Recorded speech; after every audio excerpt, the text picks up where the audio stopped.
Hoy les tengo preparados 3 casos que espero que sean de utilidad para ustedes y que los disfruten. El primer caso los casos, los 3 casos que tengo, todos tienen un situs usual, el situs solitus, con un corazón a la izquierda, un ventrículo derecho con un patrón de mano derecha, hay concordancia auriculoventricular y ventrículo arterial, y la válvula aórtica está a la derecha y posterior en relación con la válvula pulmonar. A su vez, el arco aórtico es izquierdo. Les especifico esto ya que no les voy a mostrar en los casos estos hallazgos. El primero me lo mandó creo que el año pasado, el doctor Edgar Fuentes, un caso muy interesante. Es un masculino de 38 años con síndrome de Down y ya es conocido portador de una cardiopatía congénita no operada. La clínica es de que se cansa fácilmente, está cianótico, aunque no sabemos desde cuándo está cianótico, satura 82% en mano derecha y no se auscultan soplos. Entonces, estamos ante una cardiopatía con hipoxemia en aorta ascendente, a no ser que tenga una subclavia derecha aberrante, o sea que la subclavia derecha sea la última rama del arco aórtico izquierdo. Debemos pues asumir que la primera rama del arco izquierdo es el tronco brachiocefálico, y de esta sale la arteria subclavis derecha. Por lo tanto, si hay una desaturación en la mano derecha, eso implica que hay desaturación en aorta ascendente. O sea que ya el ventrículo izquierdo viene desaturado. No sabemos si la aurícula izquierda también esté desaturada, pero mínimo con una saturación anormalmente baja en la mano derecha, implica que el ventrículo izquierdo está desaturado. Y en estas condiciones, pues el diagnóstico diferencial es bastante amplio, ¿verdad? Sería la cianosis, el síndrome de cianosis central, en donde puede haber cortocircuitos intrapulmonares que en el contexto de este paciente pues tendríamos que pensar o patología pulmonar que clínicamente no tiene, y lo más lógico de un adulto con cardiopatía congénita cianótica en un síndrome de Down es que tenga una vasculopatía arterial pulmonar, o bien que tenga un cortocircuito intracardíaco invertido debido a una mayor oposición a que la sangre fluya a la circulación pulmonar en relación con la sistémica. Y o sea que tenemos que la sangre del ventrículo derecho le es más fácil llegar a la circulación, o de la aurícula, del ventrículo derecho, le es más fácil llegar a la circulación sistémica, a la aorta, en caso de que tenga una CIV, o en caso de que tenga una CIA, la sangre de la aurícula derecha le es más fácil pasar a la aurícula izquierda en lugar del ventrículo derecho. Y en el contexto de un síndrome de Down,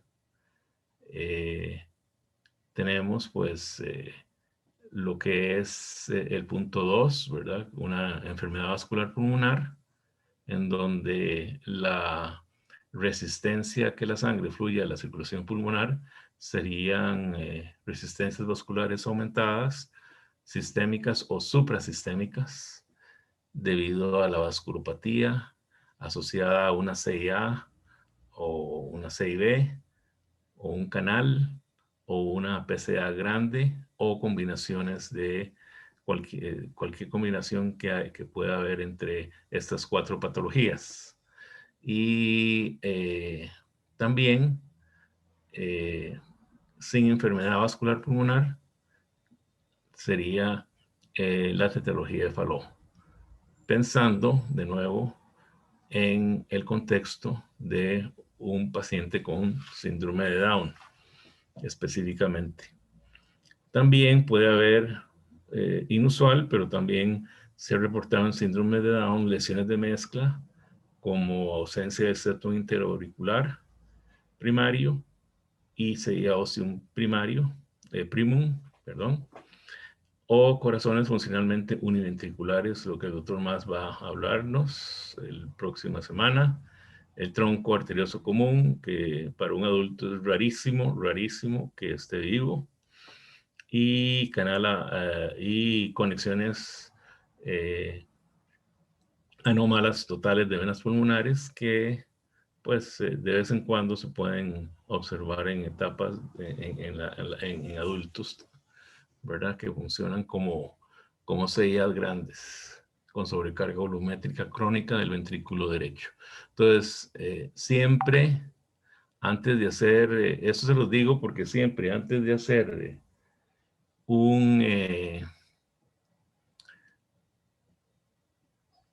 ¿ustedes me están oyendo? Sí, Sí, ¿Sí me están señor. oyendo? Sí, señor. Ah, bueno, qué dicho. No, porque acaba de recibir una, por Waze, me acaba de informar Eric que ya podía comenzar. Entonces, quedé con dudas si me estaban oyendo o no. No, eso fue hace rato, doctor. Perdón. Ah, hasta ahora me llegó. Ok, perfecto. Perdón. Bueno, les explico esto porque en cualquier paciente, ya sea congénitos o no, uno debe conocer bien, tener bien en cuenta la clínica del paciente y qué se supone que vamos a esperar en relación con el contexto del paciente. Eso es bueno, eso no es establecer sesgos, sino que darle sentido a la información que el eco nos va a ir dando. Y uno, pues más o menos, aunque uno va a hacer un eco lo más completo posible, tener una idea de qué es lo que puede uno encontrar. Y eso le puede ayudar a uno mucho. Entonces, sí es importante, uno no es un técnico, un súper técnico, ¿verdad? Y aún así, pues en hospitales grandes, en donde tienen técnicos, esos técnicos, pues muchas veces saben eh, saben mucho de fisiología y fisiopatología, porque de esa forma le sacan el jugo, el máximo, ¿verdad? El jugo a los hallazgos ecocardiográficos. Uno no puede, los técnicos no pueden hacer un eco adecuado si no conocen de fisiología, anatomía y fisiopatología, ¿verdad? Y así, pues con mucho más razón nosotros, médicos, cardiólogos, pues debemos saber aún más que los técnicos, ¿verdad? Y en ese contexto hay que proponer pues, ciertos diagnósticos y hay ciertas cosas, ciertos conceptos cuando uno evalúa a un síndrome de Down, ya sea niño o adulto, uno tiene que tener varios conceptos bien claros. Y eso en general con todos los síndromes de Down. Uno es que tienen macroglosia y muchos, un porcentaje importante de estos pacientes tienen apnea del sueño y pueden tener un síndrome de obstrucción de vías aéreas superiores. Así que esto hay que tomarlo en cuenta, ya que esto puede provocar hipertensión arterial pulmonar e hipertensión arterial sistémica, ¿verdad? Como parte del síndrome de obstrucción de vías aéreas superiores. Y enfermedad vascular pulmonar, daño vascular pulmonar. Uno de los mandamientos que tengo yo en pediatría, en cardiología pediátrica y en pediatría en general, es el que todo niño con síndrome de Down tiene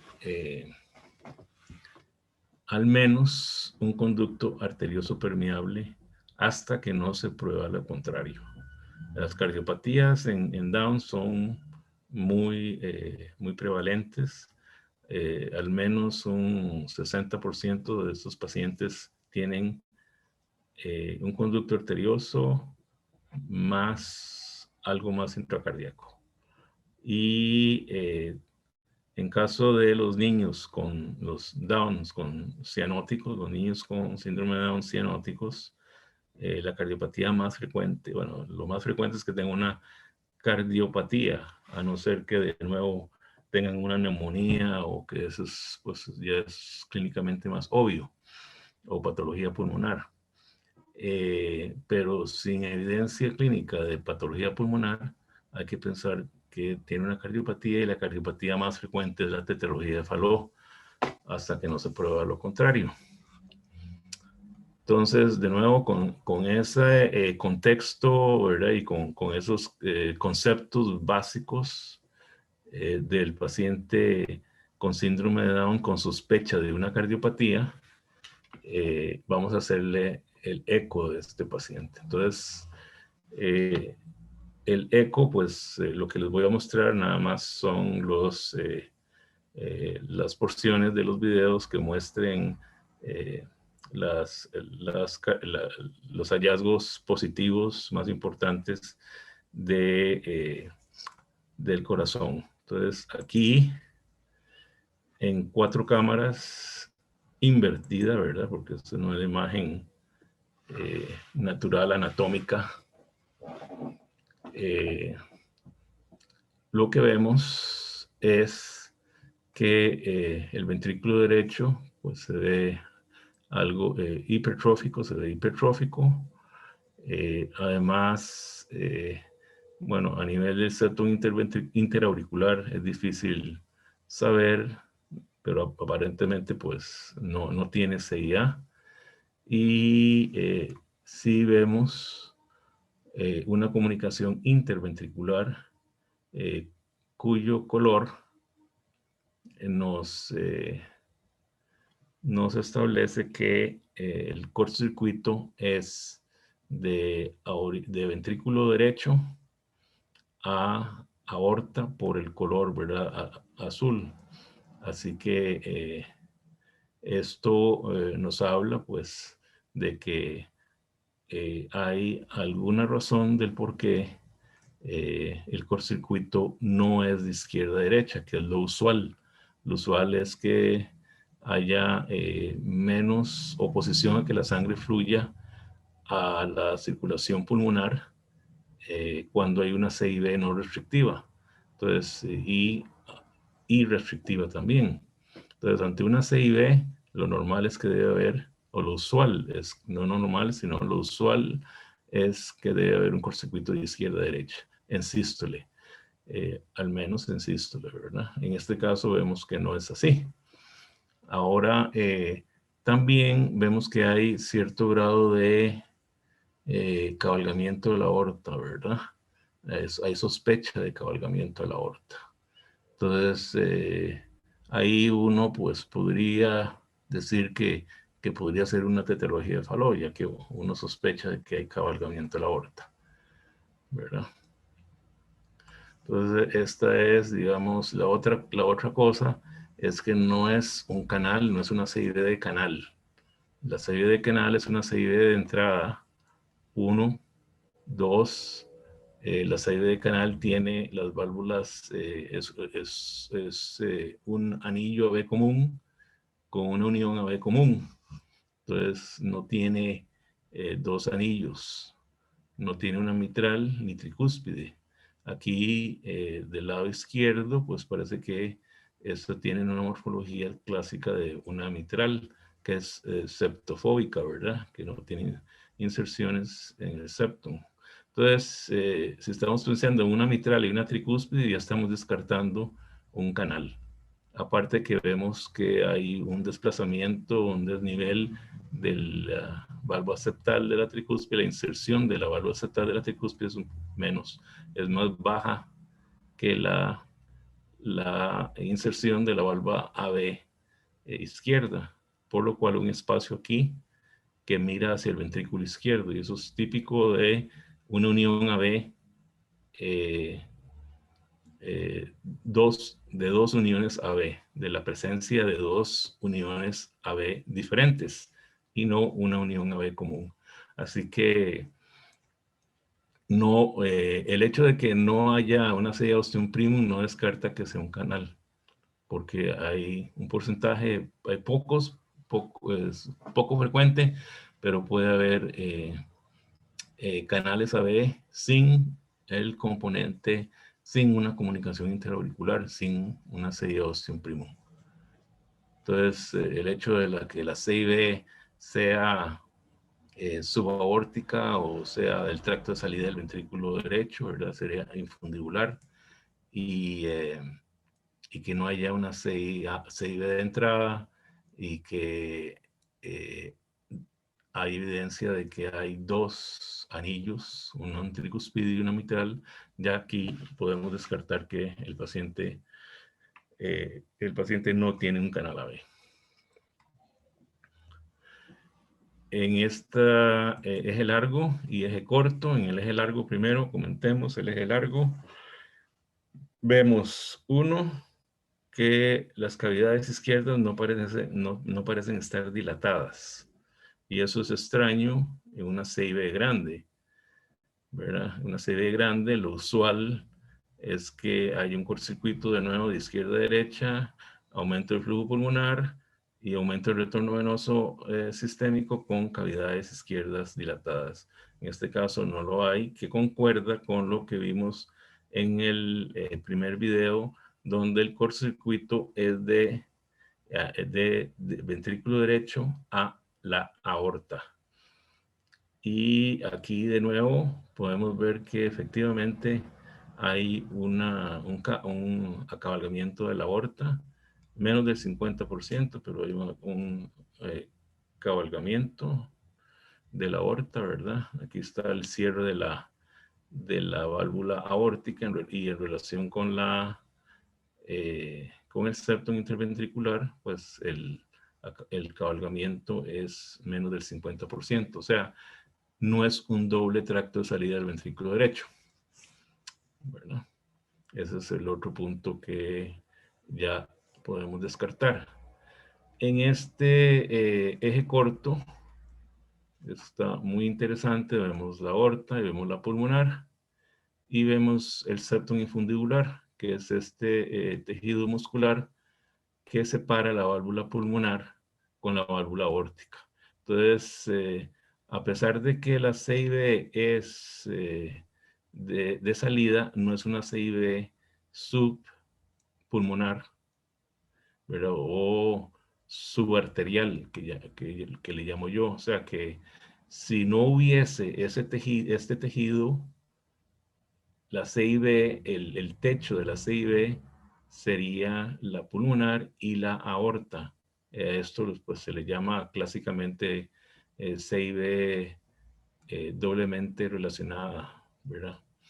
Con la subarterial doblemente relacionada o CIB subbiarterial, subpulmonar y subaórtica, pero este caso no lo tiene. Este caso tiene la clásica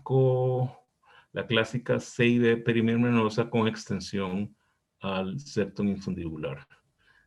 Inclusive es más perimembranosa que otra cosa. Sin embargo, el hecho de que tenga el hecho que tenga cabalgamiento de la aorta nos habla de que esa CIB pues se extiende al infundíbulo y que este septum infundibular tiene algún tipo de mal alineamiento, ¿verdad? Y por eso no se alinea adecuadamente con el septum infundibular. Entonces, y es una CIB grande, no restrictiva. Una CIB grande, no restrictiva. Lo otro que vemos es que aquí parece que el tracto de salida del ventrículo derecho está amplio y no hay estenosis dinámica tampoco, ni anatómica ni dinámica. Por lo tanto, aquí tenemos que postular que esto no es una tetralogía de Fallot. Y la válvula pulmonar, que es esta, no parece tener una estenosis de la válvula pulmonar tampoco. Así que, desgraciadamente, para este paciente no tiene obstrucción del tracto de salida del ventrículo derecho. O sea que esto nos hace pensar que el ventrículo derecho tiene la presión sistólica muy similar a la aorta, siendo debido a que la CIB es grande, ¿verdad? Con solo decir CIB grande ya estamos hablando de que las presiones del ventrículo derecho se parecen a las del ventrículo izquierdo. O sea que la presión sistólica del ventrículo derecho es similar a la presión sistólica de la aorta. Y si no hay obstrucción del tracto de salida del ventrículo derecho, ni la válvula pulmonar, ni supravalvular pulmonar, entonces estamos hablando de una hipertensión pulmonar severa, ¿verdad? Y si el cortocircuito es de derecha a izquierda a nivel de la CIB, pues estamos hablando también de que las resistencias vasculares pulmonares son suprasistémicas. O sea, que estamos en un síndrome de Eisenmenger. Y eso, pues, en el contexto del paciente, eh, por ser un adulto de 38 años y tener una CB tan grande, pues es lógico que puede tenerlo, ¿verdad? Este es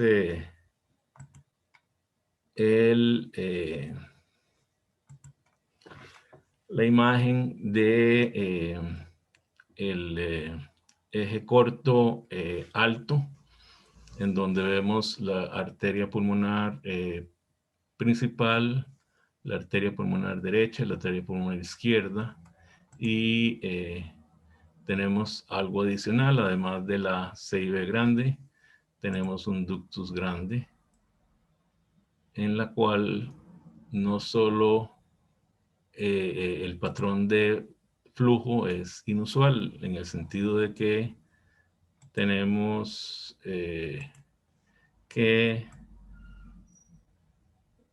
que en sístole, que es aquí estamos en sístole, ¿verdad? Ahí está indicando la sístole, el electrocardiograma. El cortocircuito es de izquierda a derecha. O sea que yo estaba inicialmente asumiendo que esto era la rama pulmonar izquierda, pero no es la rama pulmonar izquierda, es ductus con la aorta descendente. ¿Por qué digo esto? Porque en diástole vemos un flujo típico de un ductus con cortocircuito diastólico. Aquí está la diástole antes de la P. De izquierda a derecha. Pero en sístole, el cortocircuito es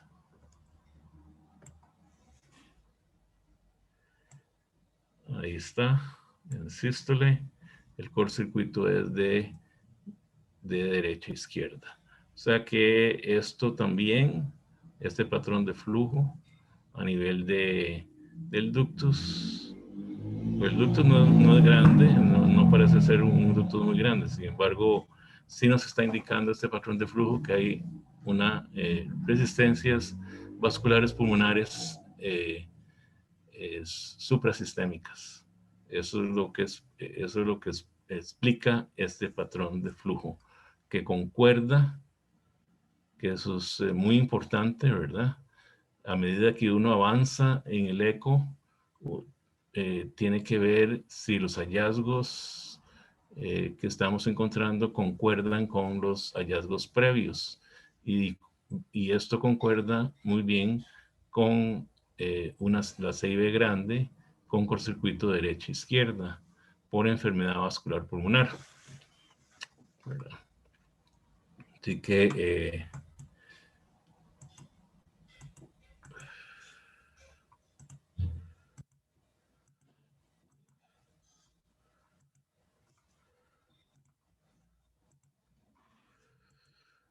bueno, me quedé, ok.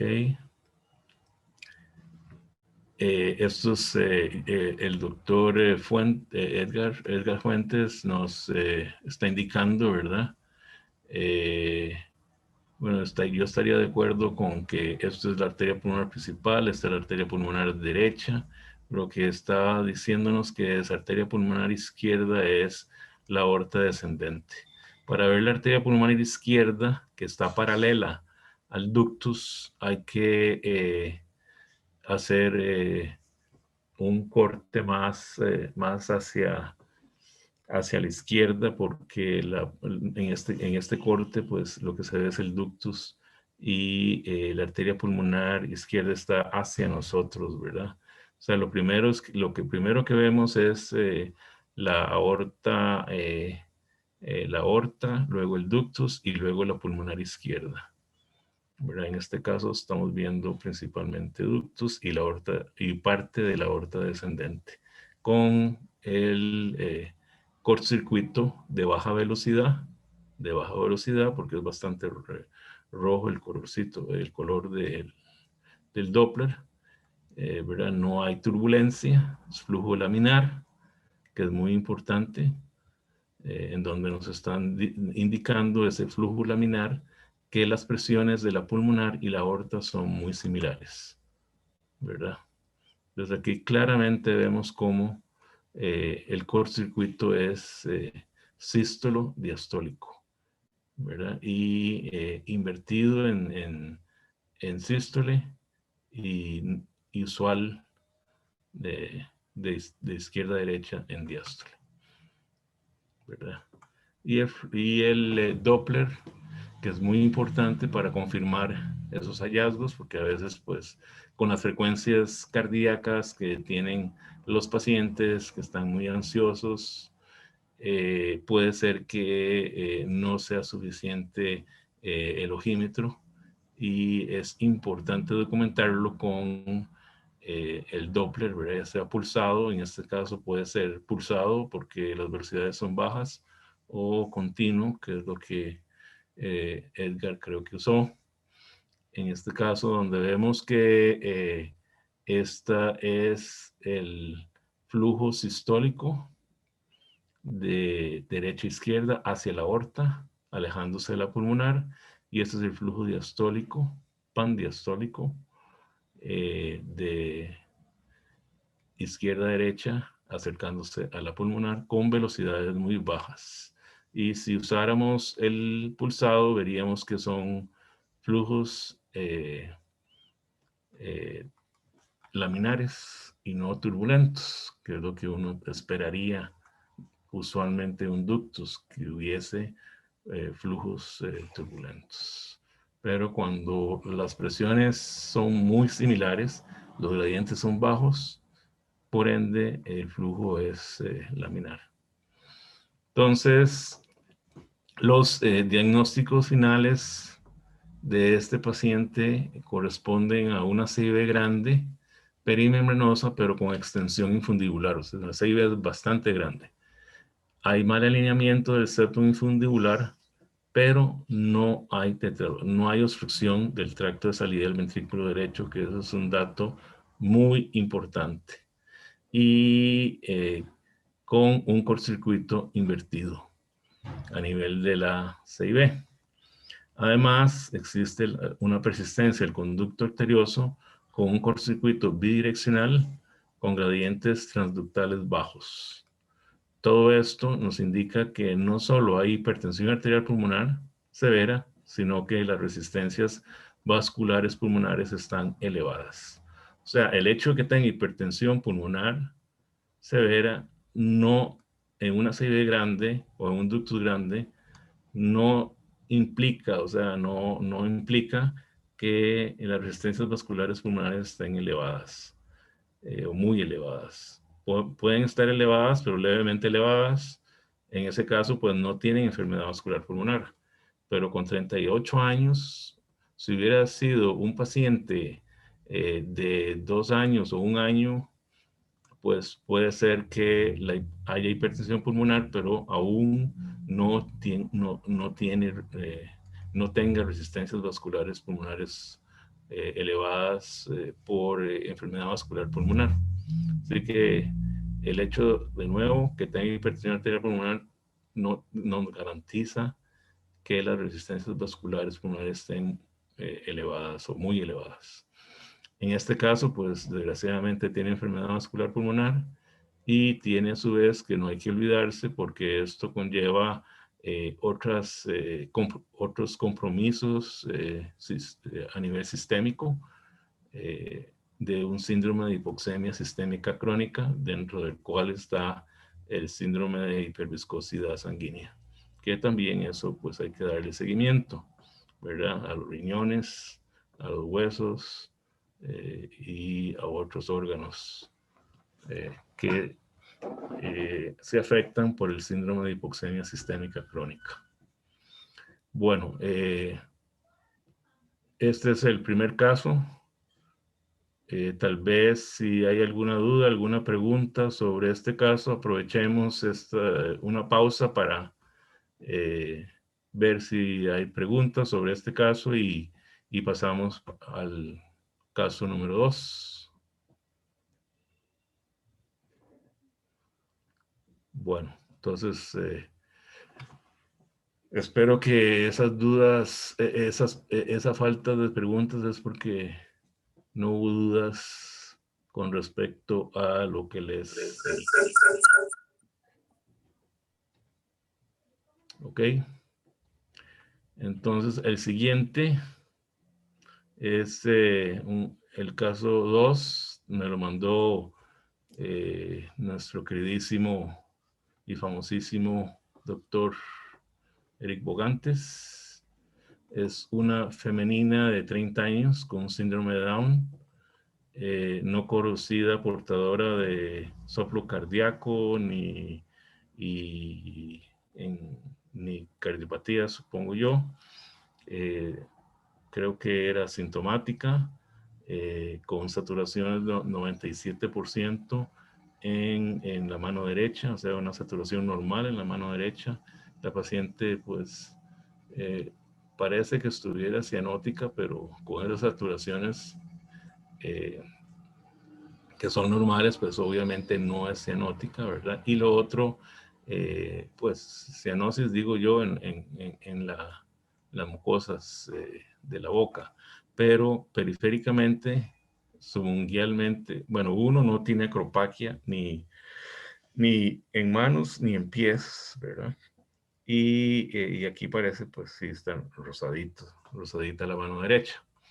La presión arterial es de 176 en brazo derecho, y lo importante es, si estamos considerando una paciente con una cardiopatía, pues es ya con 30 años, si tuviese hipoxemia, ya tuviera o acropaquia en mano derecha si la desaturación es en aorta ascendente, o solo acropaquia en los pies si la desaturación es solo de aorta descendente o postductal, que es el caso de un ductus grande con enfermedad vascular pulmonar con cortocircuito de derecha a izquierda, como el primer caso. Pero el primer caso no solo tenía ductus con cortocircuito de derecha a izquierda, sino también tenía una CIB grande con cortocircuito de derecha a izquierda. Entonces, por eso es que el compromiso de la hipoxemia era desde la aorta descendente. Pero si no hubiera tenido una CIB grande el primer caso, el cortocircuito solo sería a nivel del ductus y la acropaquia sería solo en el, en los pies y no no en la mano, en las manos, ¿verdad? Entonces, de nuevo, uno no es un súper técnico, uno tiene que examinar al paciente antes de hacerle un eco para así por lo menos un examen rápido y orientado a la parte cardíaca, ¿verdad? Para eso nos va a ayudar mucho en la realización de el eco y entender lo que estamos encontrando en los hallazgos ecocardiográficos y darle sentido a los hallazgos ecocardiográficos. Entonces, el segundo caso es también adulto, de nuevo con síndrome de Down, ya lo vimos aquí, tiene facies de Down, tiene macroglosia, ¿verdad? Y otros hallazgos indicativos de síndrome de Down que aparentemente tiene algún tipo de cardiopatía congénita. No sé exactamente por qué te lo refirieron, supongo que alguien en otro hospital hizo un eco y encontró lo que vamos a ver, ¿verdad? Entonces, los 2/3 de recién nacidos, o sea, de pacientes que nacen con síndrome de Down, tienen algún tipo de cardiopatía congénita. Así que lo usual es que sea la prevalencia de cardiopatía congénita en la población general es del 1%, 1 de cada 100.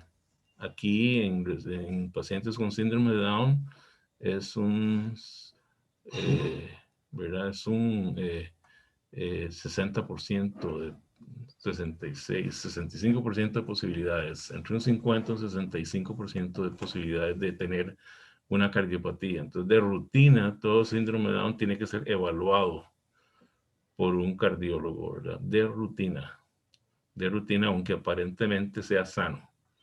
Y entre más pronto se evalúe a esos pacientes, pues mucho mejor. En el hospital de niños, usualmente nosotros somos los primeros especialistas que vemos a estos niños, a no ser que sean prematuros pero un recién nacido a término, usualmente son los cardiólogos pediatras que vemos a estos niños, porque ya los pediatras, neonatólogos y médicos generales saben que estos niños tienen que ser evaluados, todos estos niños tienen que ser evaluados con síndrome de Down. Así que a nivel del hospital de niños hemos visto bastantes pacientes con síndrome de Down, con cardiopatías. Lo usual, como les dije,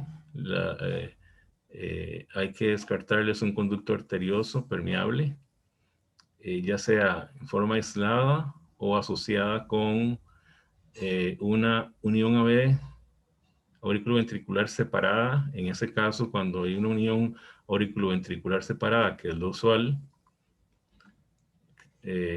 puede haber una CIA ostium secundum, una CIB perimembranosa o ambas, y tetralogía de Fallot. O sea que un paciente perfectamente con síndrome de Down puede tener ductus, CIA, ostium secundum y CIB perimembranosa. Y si es cianótico, pues pensar en tetralogía de Fallot.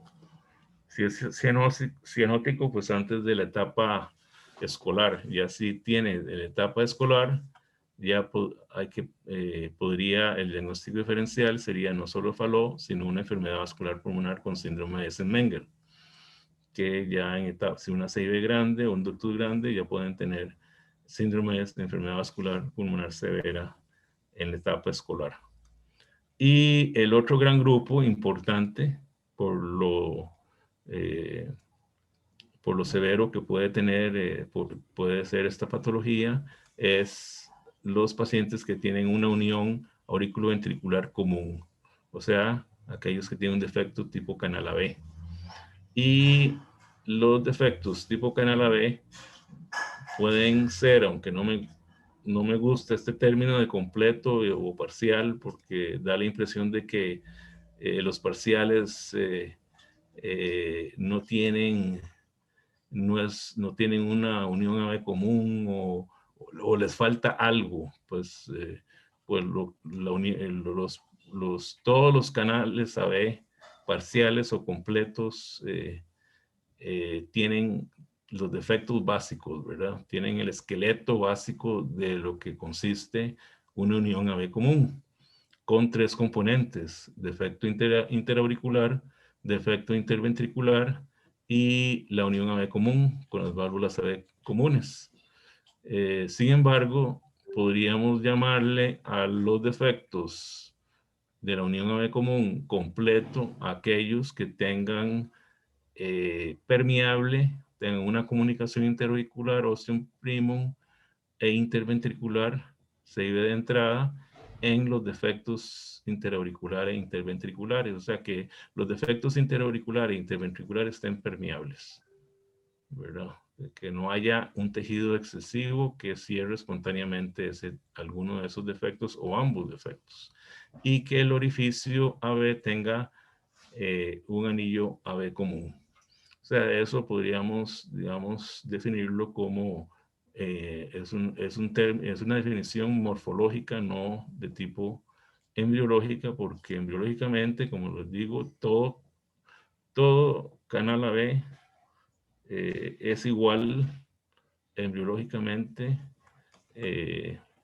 y no es que le falta algo, nació sin una parte de la unión AB del canal, ¿verdad? Y los parciales podríamos definirlo también morfológicamente en cuanto a que alguno de estos defectos interauricular o interventricular o ambos estén cerrados por tejido accesorio. Espontáneamente se cierran por exceso de tejido accesorio. El defecto está ahí, solo que la naturaleza, el cirujano llamado naturaleza, cerró el defecto espontáneamente, pero los defectos están ahí. O sea, no tienen comunicación, pero el defecto está ahí, los defectos septales. Y el anillo B común tiene 2 orificios en lugar de un solo orificio. Tiene 2 orificios, no porque tienen 2 uniones AB separadas. Siempre tienen la unión AB común, pero hay un tejido accesorio que se llama tejido conector que une las válvulas comunes a ambos ventrículos, las válvulas de puente superior e inferior. Entonces, ahí hay una lengüeta, un tejido conector entre ambas, y a ese anillo común se le ven 2 orificios. No, eso no quiere decir que hay una mitral y una tricuspidia. Entonces, ese es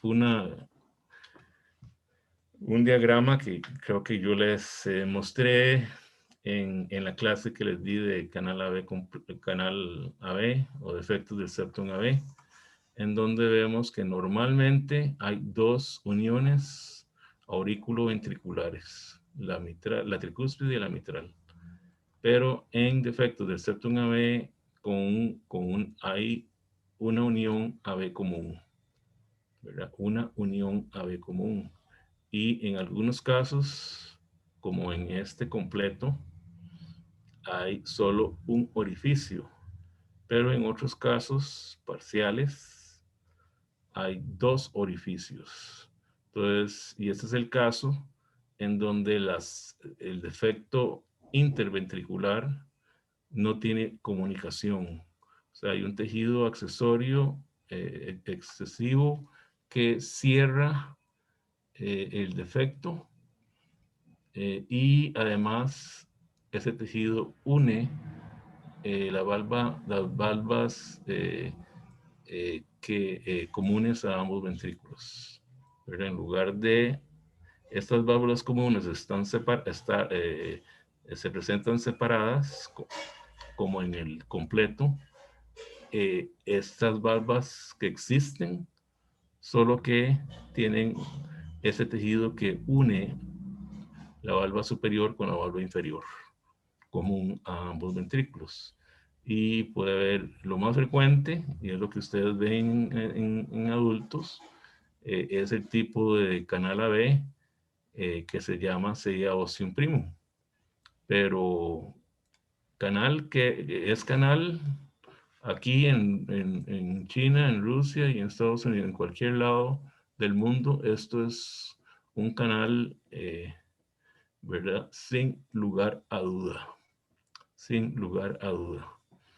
Entonces, el otro tipo de canal que es más raro es en donde el defecto interauricular no tiene comunicación interauricular. El defecto está ahí, pero sin comunicación, ya que el tejido accesorio cerró espontáneamente la CIA.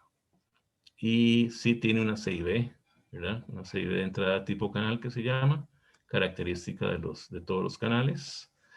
Y además pueden haber CIAs y CIBs con un solo orificio o con dos orificios, que en la terminología de Van Praag lo llama transicional, lo cual implica que hay algún tipo de transición embriológica en el desarrollo embriológico de esta patología, y lo cual no es cierto. No es una cosa, no es transicional, solo que la CIB, hay tejido accesorio, pero la CIB no cerró completamente, por lo cual la CIB es pequeña, y el tejido accesorio sí hizo que se formaran dos orificios. Bueno, entonces vamos al caso. Con ese resumen vamos a analizar el caso. De nuevo, para sacar el jugo del caso es importante saber estos conceptos anatómicos y obviamente también los conceptos fisiopatológicos, ¿verdad? Para poder hacer un eco adecuado. Entonces, en este 4 cámaras vemos que hay 2 aurículas, 2 ventrículos y hay una CIA baja, que es la CIA Ostium Primum, además de un anillo único, ¿verdad? Una unión AB única con 2 componentes, componente derecho, componente izquierdo. El ventrículo derecho es hipertrófico y dilatado. Entonces ya estamos pensando en que hay probablemente un cortocircuito de izquierda a derecha a nivel de esa CIA, que es lo esperado, con un ventrículo derecho grande. O bien la válvula AB tiene mayor insuficiencia que la válvula AB derecha, que la válvula AB, o el componente AB derecho que el componente AB izquierdo, ¿verdad? Pero bueno, vamos a ver con el Doppler que nos muestra el doctor Bogantes. Entonces aquí ustedes ven que la frecuencia cardíaca está un poquito elevada y nos es difícil entender qué es lo que está pasando aquí con los cortocircuitos. Sin embargo, si lo hacemos en una forma más lenta, vemos que sí, que definitivamente hay un cortocircuito de izquierda a derecha a nivel de la CIA Ostium Primum, que es grande. Entonces probablemente tiene algún componente también de CIA Ostium Secundum, que no es raro encontrar en esos pacientes que tengan CIA Ostium Primum y una CIA Ostium Secundum del tipo que yo les hablé, que se llama vestibular, que son CIAs del septum primum, pero bajas, ¿verdad? Y también tenemos algo de cortocircuito de derecha a izquierda. Entonces, principalmente es de izquierda a derecha. Principalmente de izquierda a derecha. Es que, sí, le escucho. Es que todos los jueves tengo clases de congénitas de 7 a 8:30. Además, encontramos un flujo aparentemente turbulento, porque, aunque el límite Nyquist es bajón, por eso vemos mucha mezcla de colores. En estos casos es recomendable aumentar el límite Nyquist, ¿verdad? para que los colores se nos haga un poquito más, que podamos entender mejor esa mezcla de colores. Pero bueno, en esta parece haber una insuficiencia AB, un jet que va del ventrículo izquierdo a la aurícula izquierda y otro jet que va del ventrículo derecho a la aurícula izquierda, derecha, que no es tan amplio como el jet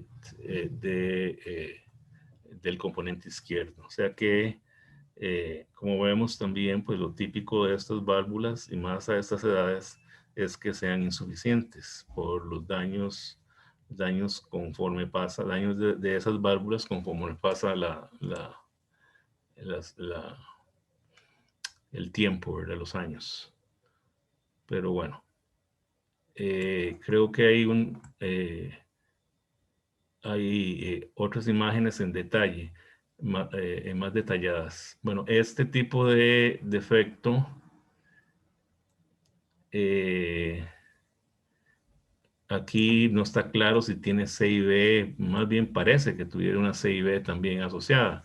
Por eso es importante pues hacer varios vistas y varios detalles, pero como ustedes ven, pues el doctor Bogantes Eric nos sacó bastantes imágenes, bastantes videos para poder entender. Otro aspecto importante en este tipo de canales, especialmente los parciales, entre comillas, ¿verdad? En donde hay tejido accesorio excesivo y especialmente los Rastelli tipo A, los que tienen inserción en la cresta del septum, las válvulas de puente comunes tienen inserción en la cresta del septum, es que pueden haber también tejido accesorio en el tracto de salida del ventrículo izquierdo. Aparte que el tracto de salida del ventrículo izquierdo de todos los canales son elongados, alargados, ya que la aorta se anterioriza al haber un anillo común. Al haber un anillo común, la aorta tiene que estar más arriba que cuando hay dos anillos, ¿verdad? Dos uniones AB por separado. Cuando hay una unión AB común, la aorta tiene que anteriorizarse y irse superior, también superior al anillo, y el tracto de salida se enlonga. Entonces, si eso tiene un sustrato para que se forme una obstrucción del tracto de salida. En este caso, pues no hay obstrucción del tracto de salida del ventrículo izquierdo. Ok. Esta siguiente, ya vemos que hay tejido aquí, que no lo estábamos viendo en el primero, ¿verdad? Y vamos a ver. Ahí está el tejido, por lo cual o no tiene CIB o la CIB es pequeña, ¿verdad? Vamos a ver si podemos detectar algún otro detalle.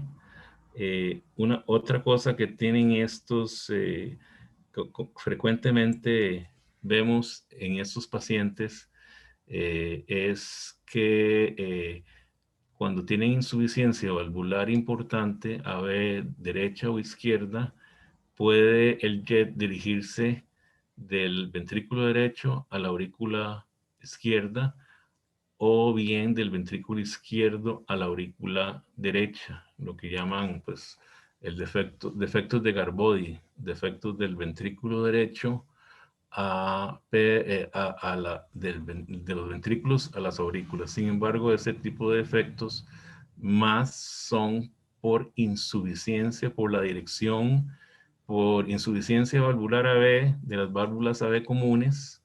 Entonces son insuficiencias AB mediales muy centrales, por lo cual la dirección puede ser hacia las aurículas, pero no es los típicos Garbody secundarios a una CIB, o bien menos todavía los Garbody tipo tipo 2, que son los más raros.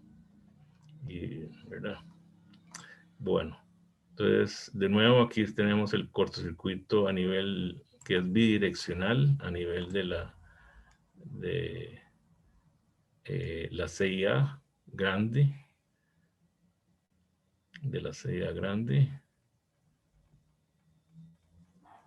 También vemos que hay insuficiencia de la válvula, del componente valvular izquierdo en el eje largo. Y hay una supuesta turbulencia aquí, indicativo de insuficiencia valvular izquierda, pero con una dirección hacia la aurícula derecha. Aquí está la insuficiencia que le estaba diciendo, que viene desde la línea media hacia la aurícula izquierda. Pero esta es básicamente el componente valvular izquierdo, insuficiencia valvular izquierda, dirigida hacia la aurícula izquierda. Ya no parece que haya un Garbody aquí, ¿verdad? Pero sí, de nuevo, si aumentamos el nivel del Nyquist, tal vez podemos ver que esto no se origina de una CIB y no tendría sentido, porque estamos postulando que si hay una CIB y ventrículo derecho, tendría un cortocircuito ventrículo derecho, ventrículo izquierdo y aurícula izquierda, y tendríamos un ventrículo derecho pues con presiones suprasistémicas, ¿verdad? Lo cual no tiene sentido si la CIB, si no tiene CIB o no tiene aquí parece haber un jet que se origina del septo interventricular, pero eso es lo típico de las válvulas de puente superior e inferior, que están adheridas a la cresta del septo, entonces dan esa impresión de que este jet de insuficiencia de la válvula del componente izquierdo viene como que del septo interventricular, pero es por el hecho de que son las válvulas de puente superior e inferior que están insertadas en la cresta del septum, y cuando tienen insuficiencia de esas válvulas da la impresión de que vienen del septum interventricular. Hay que tener mucho cuidado, y obviamente si ponemos un Doppler aquí, pues el gradiente va a ser elevado. De hecho, aquí salió un gradiente como de 120 milímetros de mercurio.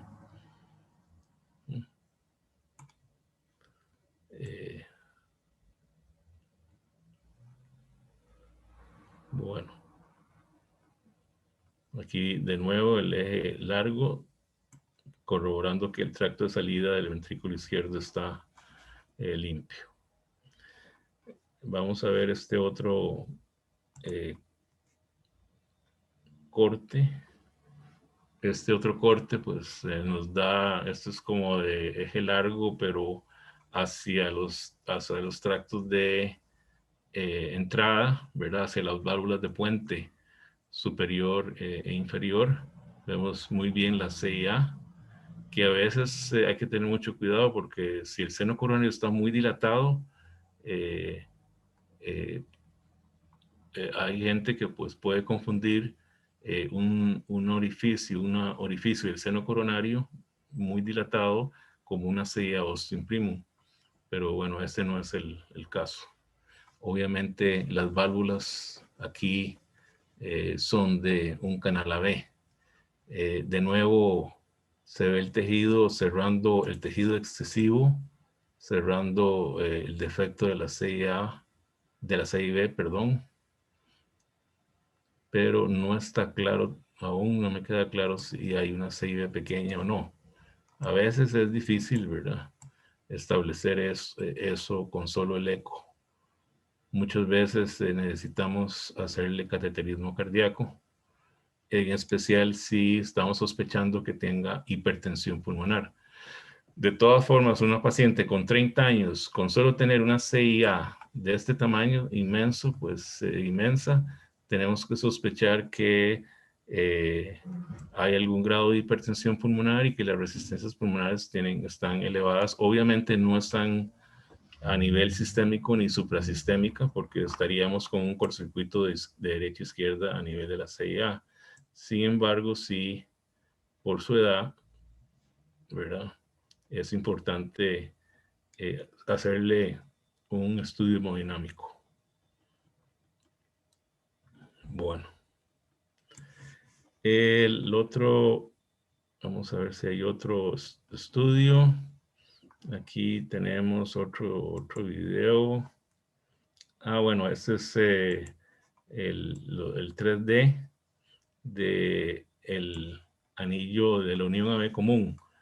Si ustedes ven, pues si fuese solo la mitral, daría la impresión de que tiene una mitral con dos orificios, con doble orificio, ¿verdad?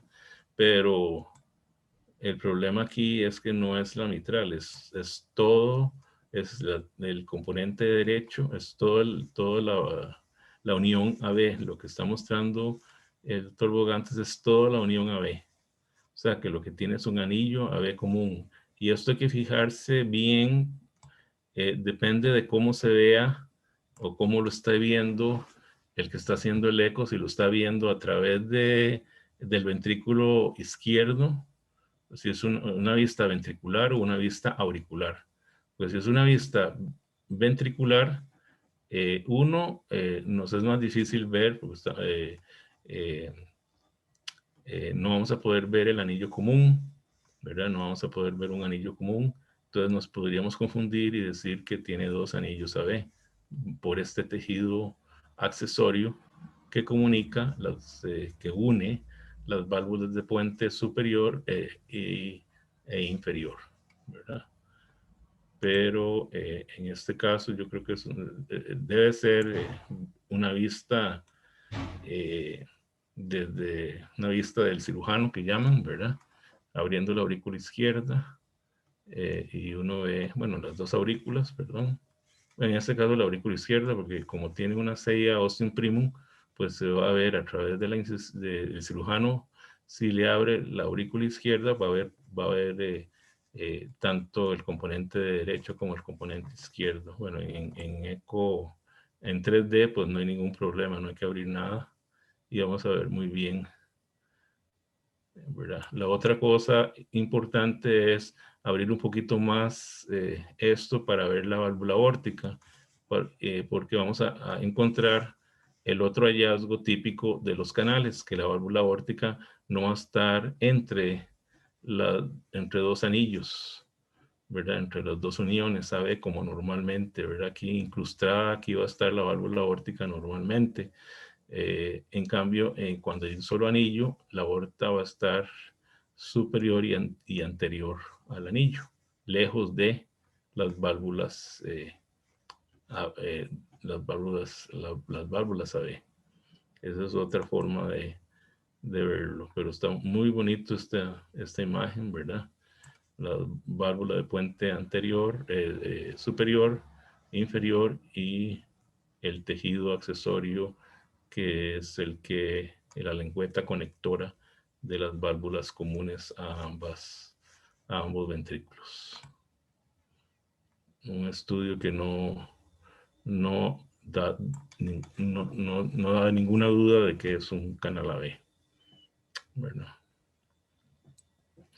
Bueno, este es un eje corto más abajo, en donde vemos que el ventrículo derecho está hipertrofiado, por lo cual nos da la sospecha de que también hay sobrecarga de presión, no solo sobrecarga de volumen por la CIA, sino que debe haber alguna otra causa de por qué la presión del ventrículo derecho esté dilatado, hipertrófico. Y el septum también está aplanado y parece que es un aplanamiento sistólico, o sea, por sobrecarga de presión.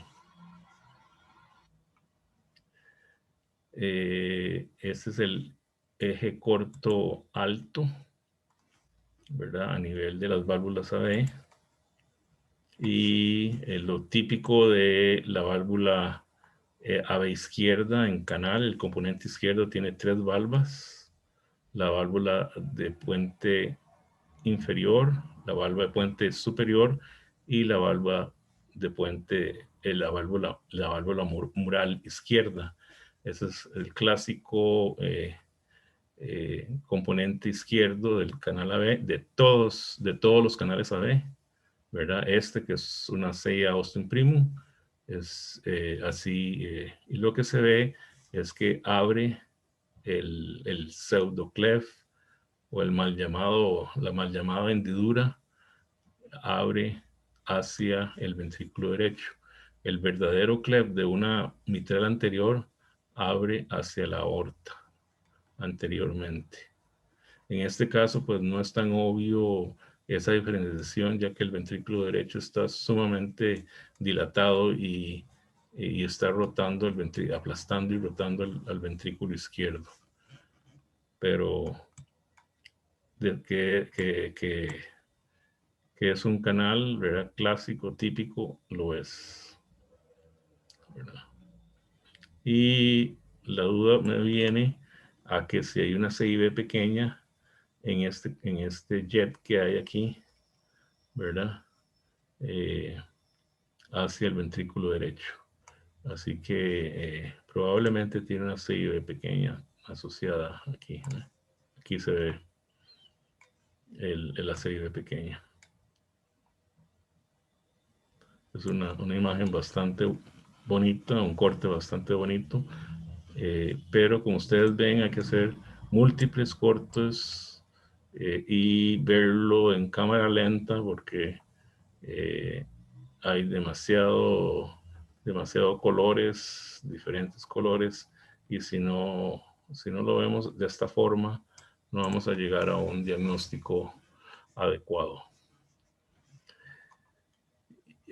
Vamos a ver qué más. Yo creo que ya terminamos con este caso. Entonces, bueno, este es el gradiente a nivel de ese chorro, de ese jet que veíamos que salía del componente izquierdo, y obviamente tiene un gradiente alto de 112 porque es insuficiencia entre ventrículo izquierdo y aurícula izquierda. Entonces va a ser un gradiente alto, lo cual no nos ayuda a definir si tiene o no tiene hipertensión arterial pulmonar o que el ventrículo derecho esté hipertenso. La insuficiencia pulmonar sí nos puede ayudar a valorar si tiene hipertensión pulmonar, y vemos que tiene un gradiente de 43, por lo cual sí tiene algún grado de hipertensión pulmonar, y de nuevo esta paciente necesita ser estudiada hemodinámicamente. Entonces, con los diagnósticos diferenciales, el diagnóstico final, perdón, tenemos que es un canal AB con un defecto de unión AB común, que es el término que a mí más me gusta, ¿verdad? Es un defecto con una unión AB común, con una CIA Austin grande, con cortocircuito de izquierda a derecha, principalmente con sobrecarga volumétrica cavidades derechas. También hay un probable defecto, un defecto interventricular con una probable CIB pequeña. Hay 2 orificios auriculoventriculares con insuficiencia izquierda al menos moderada. Hay también sobrecarga de presión del ventrículo derecho por hipertensión arterial pulmonar probablemente moderada, con algún grado de aumento de las resistencias vasculares pulmonares, que eso es de esperar aún por la sobrecarga de volumen o por el alto flujo de este paciente durante estos 30 años, ¿verdad? Insuficiencia pulmonar leve y no hay obstrucción en el tracto de salida, y el doctor Bogantes no encontró un conducto arterioso permeable. ¿Alguna duda con respecto a este caso? Este último es más cortito, ya vamos terminando. Es un caso muy interesante. El diagnóstico todavía tengo dudas al respecto. Este también me lo enviaron para una segunda o tercera opinión, no estoy seguro, pero es un masculino de 10 años, no es de aquí, no es de este país, masculino de 10 años con una tetralogía falor reparada quirúrgicamente durante la época del lactante. En diciembre del 2020, o sea, el año pasado, se reemplaza la válvula pulmonar por una válvula biológica tipo trifecta y además se le pone un parche de Core Matrix, que es una membrana de matriz extracelular porcina. Un mes después, eso fue a mediados de enero, se le realiza un eco 2B de control que ahora les muestro las dos imágenes que me mandaron.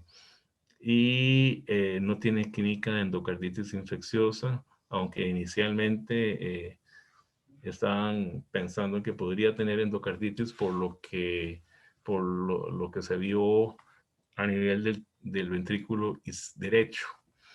Entonces, son dos imágenes, una sin color y otra con color, nada más, y después les muestro el TAC. Esta imagen, donde ustedes ven que hay esta membrana o este tejido en ese ventrículo derecho, ¿verdad?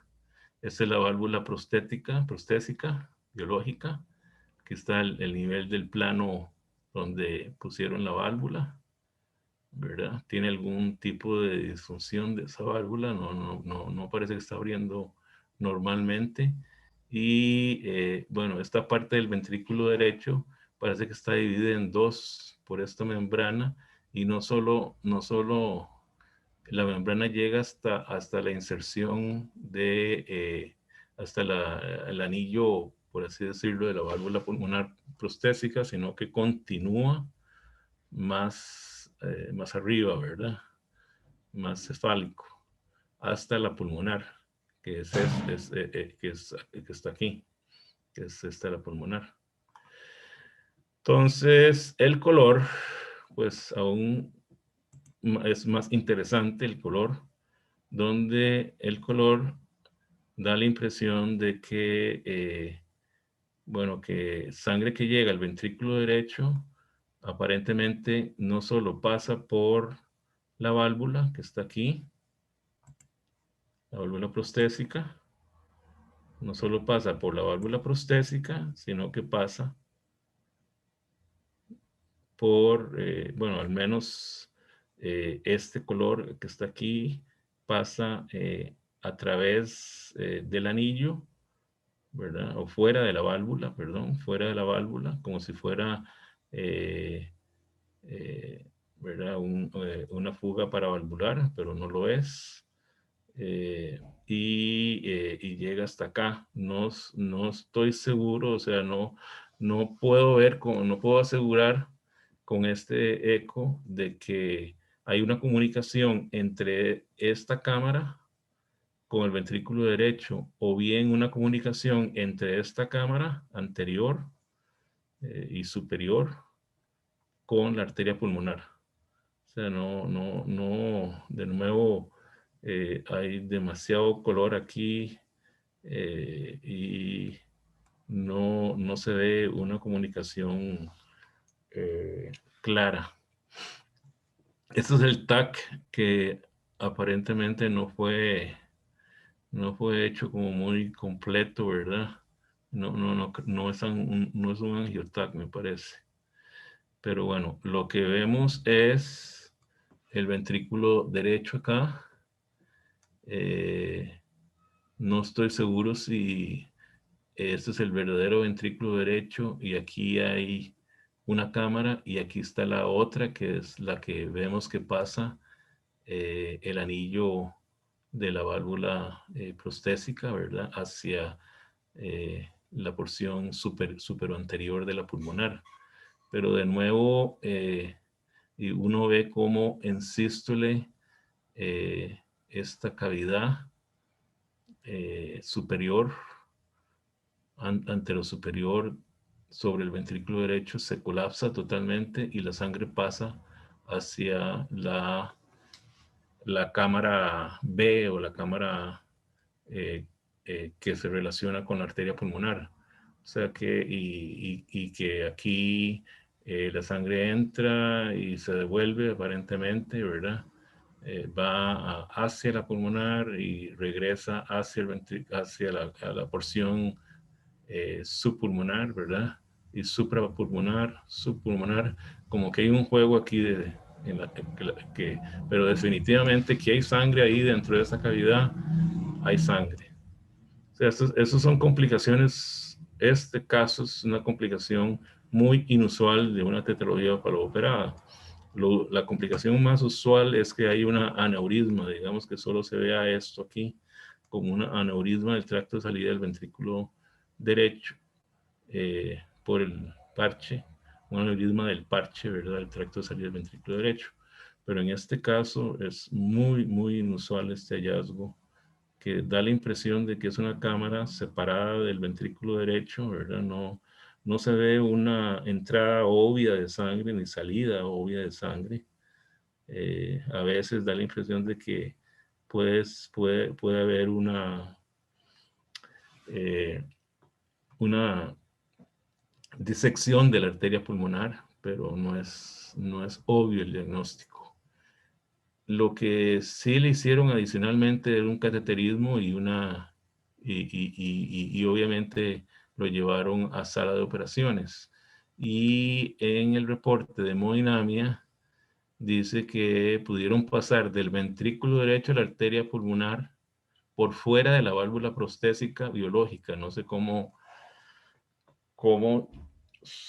fueron tan enfáticos en que lograron hacer esto. O sea, si fuese así, de ahí estamos postulando que esa cámara superior no solo está conectada con el ventrículo derecho, sino con la arteria pulmonar, lo cual es rarísimo. Es rarísimo. O sea, estamos hablando de disección. Estamos hablando de una rotura del ventrículo derecho con un pseudoneurisma y con una disección del tronco de la pared de la arteria pulmonar, y que todo eso está conectado entre sí, lo cual, no sé, no me convence el diagnóstico. Y la descripción de la intervención, de lo que le encontraron, que tampoco me convence lo que ellos encontraron, refieren que aparentemente hay una formación pseudo-aneurismática sobre el aspecto anterolateral izquierda del tronco de la arteria pulmonar. ¿Verdad? Como si fuera un aneurisma o pseudoaneurisma del tracto de salida del ventrículo derecho. Eso fue la impresión inicial. Se incide el parche previo sobre la ventriculotomía y se visualiza un saco pseudoaneurismático formado por la disección de dos capas del parche de la cirugía previa. O sea, lo que están diciendo los cirujanos es que el parche, en lugar de romperse, se separó en dos capas. ¿Y cómo le llegó sangre a ese parche? No sabemos, porque no hablan de que haya una ruptura, sino que nada más las paredes se separaron entre sí, ¿verdad? Y ese matrix no veo que tenga como dos capas, no sé, tampoco me convence esa descripción. Y además dice que tiene en la pared posterior una disección del tejido arterial en la zona del nacimiento de la rama derecha. O sea, en la zona donde nace la rama derecha hay una disección de la pulmonar. Así que este caso se las trae, ¿verdad? Este caso se las trae. Ya llevo varias semanas en pensar qué posibilidades diagnósticas hay. Esto pues es lo que se encontró en el eco, ¿verdad?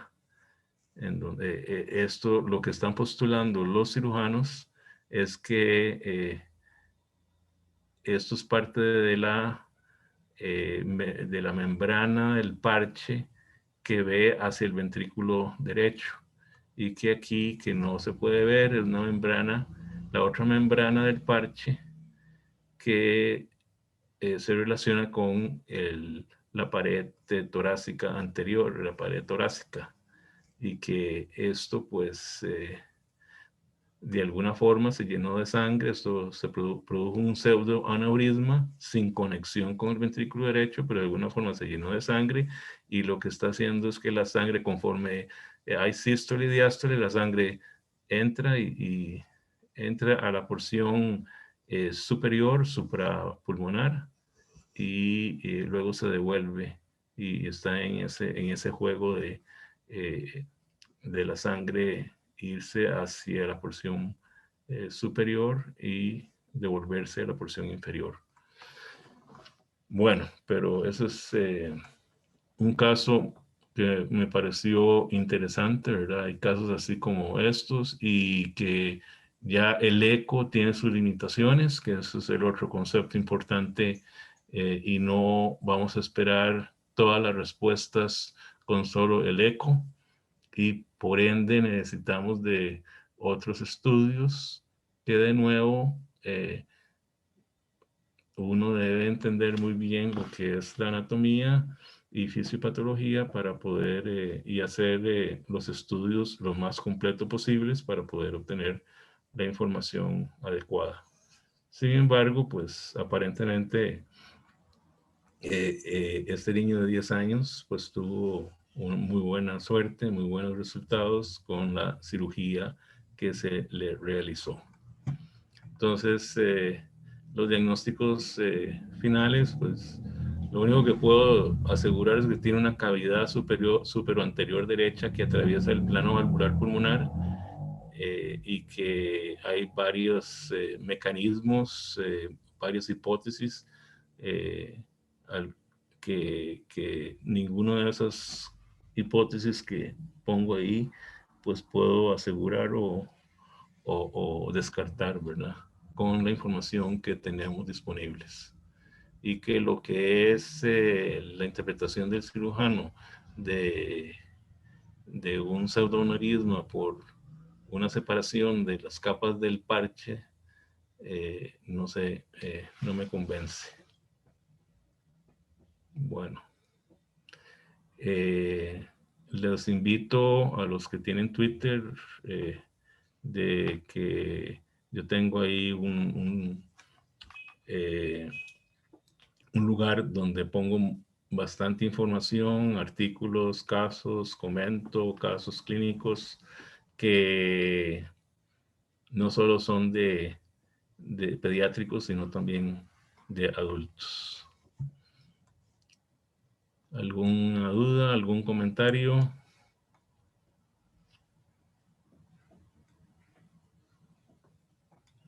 Como ustedes ven, pues resalto de nuevo que los pacientes que hagamos por eco, tenemos que tener la información adecuada, ¿verdad? Para poder, hay ecos pues que son fáciles y que pues se necesita muy poca información, pero entre más información tengamos, cuando hay casos difíciles, como el último y como el anterior del canal AB, pues vamos a tener menos problemas para poder interpretar lo que estamos viendo.